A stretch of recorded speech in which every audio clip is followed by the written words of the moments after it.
Hello everyone, welcome back to another video by Clip on my YouTube channel, and in this video I'm gonna share with you or to show you how it looks like to prepare the final track version.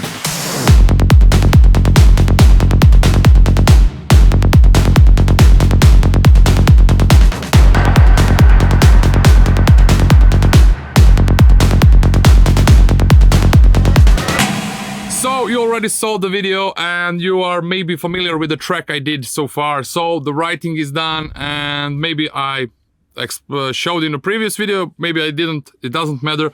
But the track had 14 different versions, and this is exactly what I want to share with you. So the best practice I think when it comes for coming into the studio and having a different sessions and actually connecting the work from several different sessions is that every time I come into the studio and when I open some work that I did previously, and I make sure that I like this work that I left from the previous session.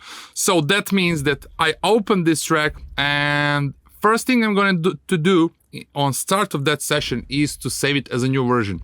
So if I had the kick and bass, I'm gonna play around giving the track a life with the different atmospheres, colors. But the moment I start to develop it, or when it starts to get the shape or continue, every time I come into the studio, I'm gonna save it as a new version. That way I am sure that I kept as a backup the things that I did and that I'm happy about, because we all know that there are really shitty studio sessions, and then in some moments we can just fuck up so bad.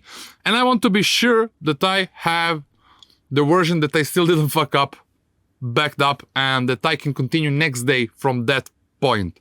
So every time I come into the studio, I'm gonna make a new version and do it. So the last 5 or 6 versions were just about kicking the bass, and I did explain to you or show to you how many different kicks and basses channels I had in order to find a good combination. And now I finally did it, and this was the last part of the sound design which I wanted to do. And this is, which I believe is the smartest thing to do, is that we make the final decision, or that we pay attention on the kick and bass exactly on the end. Because I started this track with a previous template I had, I didn't pay much attention in it, I wrote the whole track, and then in the moment when it comes to the final version, I want to be sure that kick and bass are right. This is why I spent this much time on it. Anyway, so now this project is a little bit heavy, so now when I play it, when I press bass, it needs a little bit of time so it starts, because I might have some linear phase EQ somewhere, or I'm using too many of the plugins. Actually, we can check that because I'm curious as well. Plugin manager instances, if we go in this 13 invisible limiters. Wow, G2, which is really heavy, and I use this one to get rid of the peaks mostly. 10 Pro Q3s, 9 LFO tools, 8 Fab Pro C2s, Quadrafuzz 6, Equilibrium 6. So the list is pretty long, and there is a lot of plugins involved in this project. And every time I press space, there's a lot of things going on, and there's a lot of processes which are done simultaneously in the same time. Because I want to record this track as a final version and then move it to the mastering session, I want to be sure that I want to make this project lightest as possible. So the thing I'm going to do, I'm gonna bounce now the stems. For example, I'm gonna bounce like 8 bars of the kick, because kick already have the Pro MB and FEJ 979 and limiter only. It doesn't matter if it's only one plugin, I'm going to bounce it. The only plugins I'm gonna keep are those ones on the groups, because in general I'm a bit lazy to bounce all of these parts where the kick and bass are going together. Or the other thing which I could do, I can just glue all of them together like this, and then maybe I can just bounce all of them like this, like a one huge stem, which I can do.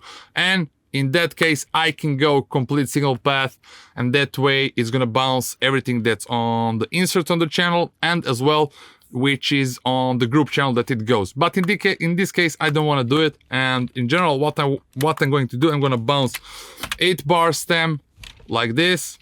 And the main reason for this is also, now I'm gonna zoom in and I'm gonna see what's going on. Is there any latency on this channel? Is there any huge pre-ringing? There's a small pre-ring over here, but I really don't care because it's really, really low in volume. And in general, nobody can say that nobody can hear this. Anyway, so I'm gonna keep it. I'm gonna see if there's any click. I'm gonna play it on solo and hear how it sounds. Ah, come on. Okay. So this much time it needs when I press space, because all of the processes in this project, I forgot to mention, but I did it already. So the first thing I will do is actually file save as and write down final mix. This track is now just called Dalaman, but it's not gonna be called this one. I'm gonna rename it. Anyway, so this is the first thing. So I have the 14th version, which is done in the previous session, which is my final decision part, and I have it backed up and I can always go back to that. But now, inside of that same folder, I'm gonna bounce all of them. So I'm gonna put the kick on the same, exactly the same spots where it goes. Yes, I could do one longer one, but as I said, I want to work on this project as lightest as possible. So 8 bars audio is just enough for me, and I'm pretty fast in replacing all of those files, like in the whole project, as I did it so many times.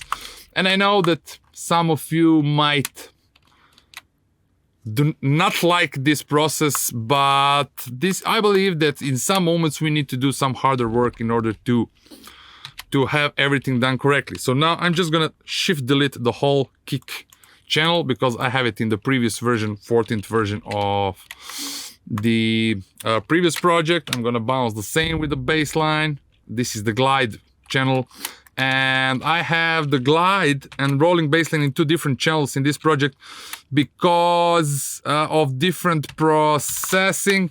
For example, what I did in the rolling bassline channel and this one over here is that I had this LFO tool, like just removing everything on this part where the kick is and there is no any bassline note because of the processing and a lot of plugins. There's going to be tail on the beginning of the kick and I just want to remove it. But on the glue bassline I cannot do it because it's destroying the groove of it. Anyway, so this is why I have it in 2 different channels, and in general I also set the phase on a different position because you cannot hear it when it comes for a rolling bassline and the glue bassline, because this bassline, like the glide bassline, is a bit different. So it just sounded better on a different phase position, and I think that's completely fine. So yeah, I'm just gonna copy the same position. I'm not gonna disturb you with the whole process, you get the point, but I'm gonna delete all of them and going to do the same with the bass line. And why this is so good, the project is going to be much lighter. I will have the stems prepared, so if there's going to be any remix requests or whatever, I can just open this project. I have the shortcuts already to find it in the Explorer, and I can just start copying them to the folder, which I can just pack it up and send to the artists that want to remix it. Also, I have the snare here in 5 different, 1, 2, 3, 4, 5, 6, but I didn't use all of them. This one I didn't use, and this one I didn't use. So I will bounce all of them together, and I'm gonna try to reduce the number of tracks as well. So for example, I have many of the sequences now in a 2 or more layers, like these additional ones. Yeah, like all of them. So I wanted to have, while I was sound designing, while I was giving the different layers to all of these elements, I wanted to have them in more layers, but now I'm gonna squash them and make the whole project much lighter, because in this project I have 1121 channels, which I believe is too much, but I have also some empty ones like those 3. So I'm gonna make this project to be much lighter. I'm gonna remove all of them.